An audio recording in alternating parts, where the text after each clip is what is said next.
नमस्कार विद्यार्थी मित्रांनो. 15 जुलैला आर-टी-ओची मेन्स प्रिलिम एक्झाम झालेली आहे. त्यानंतर जुलैमध्ये मेन्स एक्झाम होणार होती. पण अजूनपर्यंत अजून MPSCचं नोटिफिकेशन आलेलं नाही. ती मेन्स एक्झाम कधी होईल काय अजून काहीच कुठल्याच कल्पना MPSCकडून आलेल्या नाहीत. पण सर्व माझे विद्यार्थी मित्र मेन्सच्या तयारीला लागलेले असतील. तर मी इथे काही छोटेच व्हिडिओज तयार करणार आहे आणि त्या छोट्या प्रत्येक टॉपिकनुसार किंवा बीटनुसार आपण व्हिडिओज तयार करणार आहे आणि ते तुमच्यापर्यंत पाठवण्याचा किंवा पोहोचवण्याचा मी प्रयत्न करणार आहे. तर इथे आपण फ्लुइड मेकॅनिक्स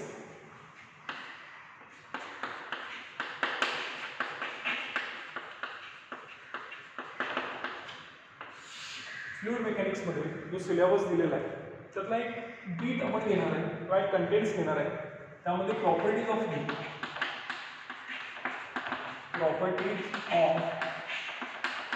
फ्लुइड तर ह्या कंटेंट्सबद्दल आपण आज थोडंसं बघणार आहे. त्या ऑब्जेक्टिव्ह जे असतील त्या ऑब्जेक्टिव्ह पण आपण काय करणार आहे, डिस्कस करणार आहे. तर इथं बेसिक ज्या गोष्टी आपण बघणार आहे, तर बेसिक गोष्टीमध्ये सब्जेक्ट जो दिलेला आहे तो फ्लुइड मेकॅनिक्स. ठीक आहे, that is the branch of science. Fluid mechanics is the branch of science. ठीक आहे, which deals the study of fluid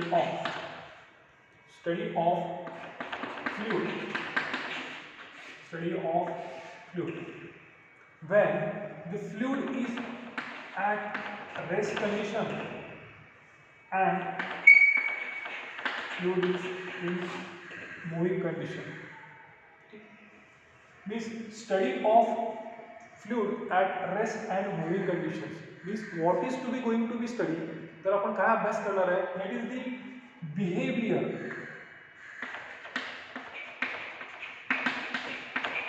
behavior of fluid particles.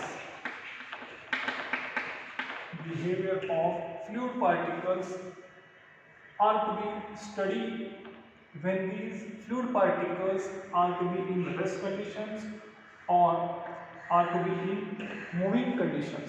That is to be fluid mechanics.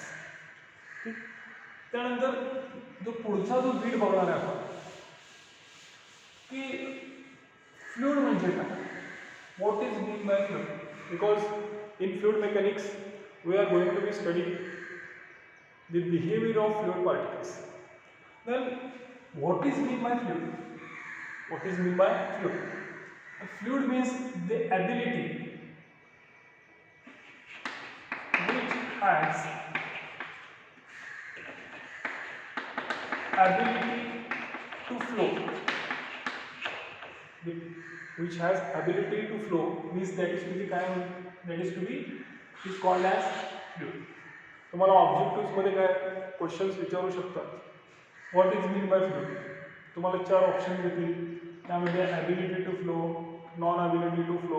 ठीक आहे, असे तुम्हाला objectives देऊ शकतात. आता फ्लुइडमध्ये टाईप्स कुठले असतील, what are the types of fluids. ठीक, किंवा फ्लुइड्स कुणाला म्हणायचं. ठीक आहे, जनरली एक कन्सेप्ट असतो की लिक्विड म्हणजे fluid. Liquid is equal to fluid. हा एक concept. No doubt, liquid is to be fluid because liquid particles are to be ability to flow. Means no doubt liquid is to be fluid. ठीक है. But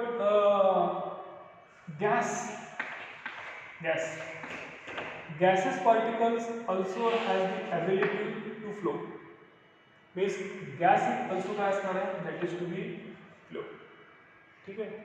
because आता ही एखादी room असेल, ह्या रूममध्ये आपण कुठलाही एक गॅस असेल, ऑक्सिजन असेल, नायट्रोजन ऑक्साईड असेल किंवा हायड्रोजन असेल किंवा दुसरं कुठलंही असेल, किंवा एक साधं जर एक्झाम्पल जरी घेतलं, एक उदबत्ती घेतली, ती उदबत्ती आपण पेटवली, त्यातून धूर बाहेर येतो. धूर बाहेर येतो म्हणजे काय असणार आहे, that is to be in molecule जे असतील, त्या धुराचे मॉलिक्यूल जे असतील गॅस कंडिशनमध्ये असणार, पेपर कंडिशनमध्ये असतील.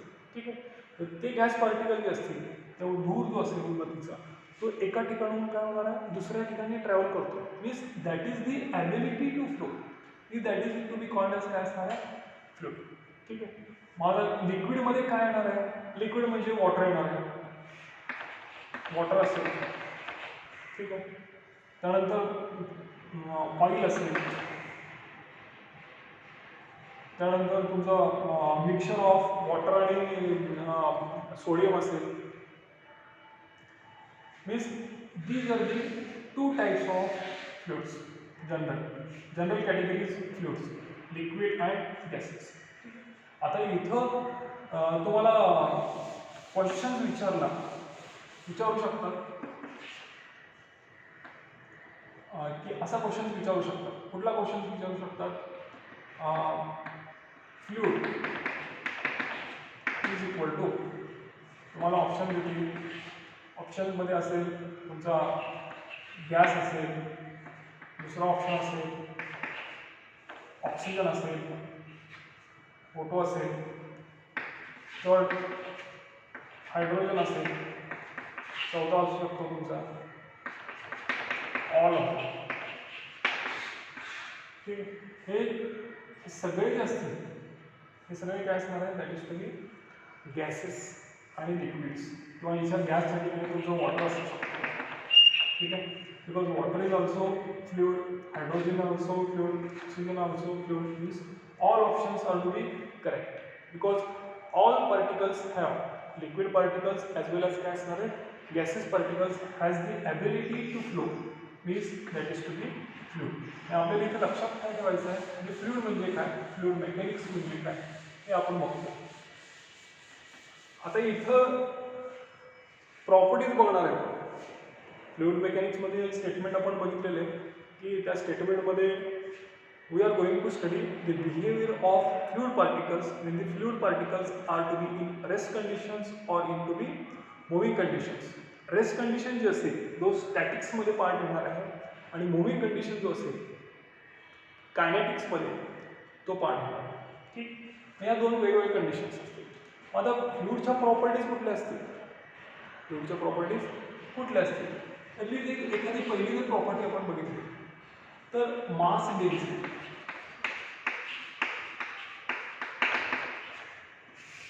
Mass density.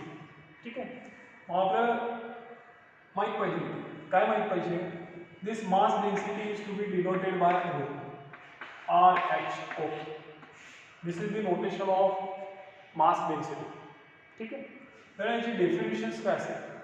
मास डेन्सिटी कशाला म्हणायचं? Rho is equal to mass per unit volume. Mass per unit volume means mass density is defined as the mass per unit volume is called as mass density. Then unit of mass density, mass जो असेल, unit of mass means nothing but that is the quantity of matter of that particles. ठीक आहे. तो असेल kg मध्ये आणि volume जो असेल तो असेल मीटर क्यूब मध्ये. Means unit of rho is that is to be kg per meter cube. This is the काय असणार आहे? This is the one of the property of mass density. याचा अर्थ काय होतो? मास पर युनिट व्हॉल्यूम म्हणजे काय असणार आहे? How much quantity of matter is to be occupied within that specified volume. Means that is the काय असणार आहे? That is the mass density. तुम्हाला एक्झामला ऑब्जेक्टिव्हमध्ये याचं डेफिनेशन विचारू शकतात किंवा याचा तुम्हाला काय असेल युनिट विचारू शकतात. ठीक आहे. याच्यामध्ये आणखी एक ऑब्जेक्टिव्ह जर बघायला गेलं आपण याच्यामध्ये की स्टँडर्ड जे फ्लुइड असेल, स्टँडर्ड फ्लुइड हा आपण वॉटर यूज करतो. ठीक आहे. स्टँडर्ड फ्लुइड हा वॉटर यूज करतो आणि त्या स्टँडर्ड फ्लुइड मीन्स वॉटरची डेन्सिटी जी असेल, मास डेन्सिटी जी असेल ती mass density 1000 kg per meter cube. This is the value. हे तुम्हाला ऑब्जेक्टिव्ह दृष्टिकोनातून हा सुद्धा महत्त्वाचा असेल किंवा जे प्रॉब्लेम्स विचारतील त्या प्रॉब्लेम्स विचारताना standard fluid is to be considered as water आणि व्हॅल्यू सुद्धा इम्पॉर्टंट आहे. हा झाला one of the property of fluid, mass density. त्यानंतर पुढची आपण जर प्रॉपर्टी जर बघितला that is to be specific weight.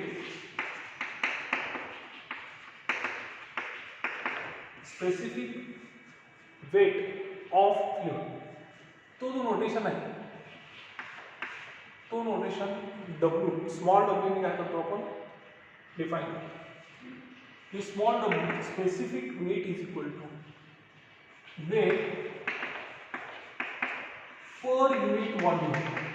Specific weight is equal to weight per unit volume. W, small W, weight जो असेल, weight of any object that is to be W. Weight जो असेल तो आपण काय करतो न्यूटनमध्ये मेजर करतो, आणि व्हॉल्यूम जो असेल तो मीटर क्यूबमध्ये काय करतो आपण डिफाईन करतो. Means that is the specific weight unit जो असेल newton per metre cube. Newton per metre cube. बऱ्याच ठिकाणी मुलांचं एक कन्फ्युजन असतं. काय कन्फ्युजन असतं, मास आणि वेट, त्यामुळे दोन्ही कन्फ्युजन करू शकतात. एक लक्षात घ्या, मास जो असेल that is the quantity of matter, तो केजी मध्ये असेल. ठीक आहे. आणि on this mass the gravitational force, impact of this gravitational force, considering this impact of gravitational force, the weight is to be considered.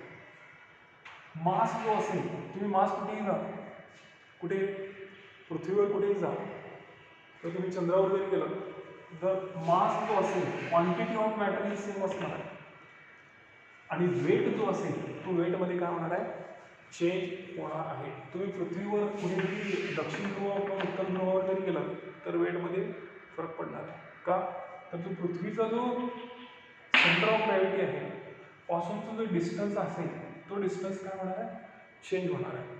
ठीक आहे. त्यामुळे आणि उंचावर जरी गेला तो ॲची जी व्हॅल्यू असेल, जीची व्हॅल्यू जी असेल ती काय होणार आहे चेंज होते, म्हणून काय होते इथं वेटमध्ये फरक पडतो. ठीक आहे. मग आता इथं आपण काय बघतो specific weight, weight per unit volume, आणि याचं युनिट जे महत्त्वाचं आहे. बऱ्याच पूर्वी एक्झामला तुम्हाला युनिटसुद्धा विचारलेलं आहे. तो स्पेसिफिक मास डेन्सिटी असेल किंवा स्पेसिफिक वेटचं असेल युनिटसुद्धा विचारलेलं असेल. ठीक. त्यानंतर स्टँडर्ड जो फ्लुइड असेल, स्टँडर्ड फ्लुइड हा आपण वॉटरच घेणार आहे. स्टँडर्ड फ्लुइड हा वॉटरच घेणार आहे, आणि त्याची मास डेन्सिटी जी असेल ती मास डेन्सिटी स्पेसिफिक वेट जो असेल तो 9810 unit Newton per metre cube. 9810 Newton per metre cube हा एवढा पकडा आपण काय घेणार आहे हे घेणार आहे. ठीक आहे. आता इथं जर बघितलं आपण इथे की मास डेन्सिटी आणि हा स्पेसिफिक वेट त्यामध्ये रिलेशन काहीतरी एक रिलेशन असू शकतो. ठीक आहे. मग तो रिलेशन काय असणार आहे, रिलेशन जो असेल specific weight W is equal to rho g. W is equal to rho g. ठीक आहे. म्हणजे W is equal to mass specific mass density of standard fluid g असेल ती किती असणार आहे 1000, आणि जीची व्हॅल्यू जी असेल कॉन्स्टंट जो असेल 9810. म्हणजे डब्ल्यू इज इक्वल टू जो असेल डब्ल्यू इज इक्वल टू हा 9810. This is the value of standard fluids specific weight that is to be water. ठीक आहे. तर हा जो कन्सेप्ट असेल हा कन्सेप्ट आपण स्टेप बाय स्टेप काही प्रॉपर्टी जे असेल आपण बघत जाणार आहे. तर आज आपण इथेच थांबूया. छोटे छोटे व्हिडिओज करून एक प्रॉपर्टी दोन प्रॉपर्टीज आपण बघत जाणार आहे. आणि एक्झामच्या दृष्टिकोनातून जर बघितलं तुम्ही काही पूर्वीचे जर क्वेश्चन्स पेपर बघितलात तर त्यामध्ये म्हणजे 2011 असेल किंवा 17 असेल त्यामध्ये विस्कोसिटी ही प्रॉपर्टी आहे फ्लुइडची प्रॉपर्टी आहे ह्याच्यावर बऱ्याच ठिकाणी त्यांनी कॉन्सन्ट्रेट केलेलं आहे. विस्कोसिटी मीन्स काय असणार आहे, त्याचं युनिट काय असेल. ठीक आहे. पॉईज म्हणजे काय, स्ट्रोक्स म्हणजे काय. ठीक आहे.